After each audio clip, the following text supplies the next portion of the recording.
श्री राम जन्मभूमि मंदिर निर्माण कार्य का शुभारंभ लगभग 2 वर्ष पहले प्रधानमंत्री मोदी जी के कर कमलों से शुभारंभ हुआ और सफलतापूर्वक ये कार्यक्रम आगे बढ़ रहा है। आज ये हमारा सौभाग्य है कि श्री राम जन्मभूमि मंदिर के गर्भगृह में भी अब शिलाओं को व्यवस्थित रूप से रखने की जो शास्त्रीय परंपरा थी उसका आज यहाँ पर सफलतापूर्वक निर्वहन का कार्यक्रम पूज्य संतों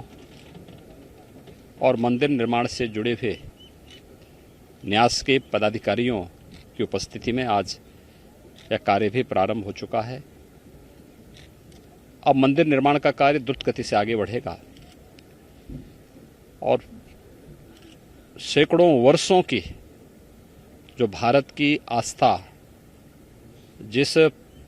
पवित्र कार्य के लिए तरस रही थी वह दिन बहुत दूर नहीं जब मर्यादा पुरुषोत्तम भगवान श्री राम का भव्य मंदिर अयोध्या धाम में बनकर के देश और दुनिया के सभी सनातन हिंदू धर्मावलंबियों की आस्था का प्रतीक तो बनेगा ही। श्री राम जन्मभूमि मंदिर भारत का राष्ट्र मंदिर होगा। भारत की आस्था को सम्मान देने के साथ साथ भारत के एकात्मता का भी एक प्रतीक होगा और आज इस कार्य में गर्भगृह में शिला पूजन के कार्यक्रम का सौभाग्य हम लोगों को प्राप्त हुआ है। मैं इसके लिए श्री राम जन्मभूमि मंदिर न्यास से जुड़े हुए सभी ट्रस्टियों को, सभी पदाधिकारियों को हृदय से इसके लिए धन्यवाद देता हूं। निर्माण कार्य से जुड़ी हुई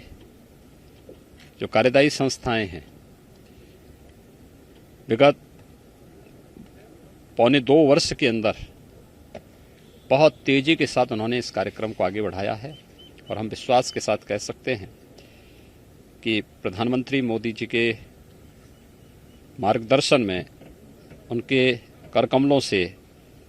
जिस कार्य का शुभारंभ हुआ है अपना समयबद्ध ढंग से कार्यक्रम आगे बढ़ेगा और अयोध्या में 500 वर्षों की जो हिंदू जनमानस की एक तड़पन थी अब वह बहुत शीघ्र मूर्त रूप लेता हुआ दिखाई दे रहा है। क्या लग रहा है गुरु जी की भी इच्छा पूरी हो रही है वैद्यनाथ जी? देखिए, सभी पूज्य संतों का और खास तौर पर गोरक्षपीठ की 3 पीढ़ियां इस पूरे कार्यक्रम के लिए समर्पित भाव के साथ कार्य कर रही थी। सरदेव अशोक सिंगल जी, परमहंस रामचंद्र दास जी महाराज और अन्य उन सभी पूज्य संतों की आत्मा को सचमुच अत्यंत आनंद की अनुभूति हो रही होगी जब ये भव्य कार्य श्री राम जन्मभूमि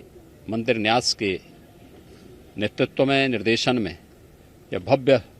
रूप साकार लेता हुआ दिखाई दे रहा है। तो उन सभी पुण्य आत्माओं को भी अत्यंत आनंद की अनुभूति हो रही होगी, शांति की अनुभूति हो रही होगी, जिन्होंने 500 वर्षों तक अनवरत इस संघर्ष को कहीं भी मंद नहीं पड़ने दिया और निरंतर इसके लिए कार्य करते रहे और अंतिम निर्णायक जो अभियान प्रारंभ हुआ था सरदेव अशोक सिंगल जी के नेतृत्व में, उनके सानिध्य में, पूज्य संतों के नेतृत्व में आज वह साकार रूप लेता हुआ यहाँ दिखाई दे रहा है। हम सब आभारी हैं प्रधानमंत्री मोदी जी के जिन्होंने इस कार्यक्रम का शुभारंभ किया था और आज गर्भगृह में भी शिला पूजन का कार्यक्रम रखते ही अब मंदिर निर्माण के कार्य को बहुत तेजी के साथ आगे बढ़ाने में मदद मिलेगी।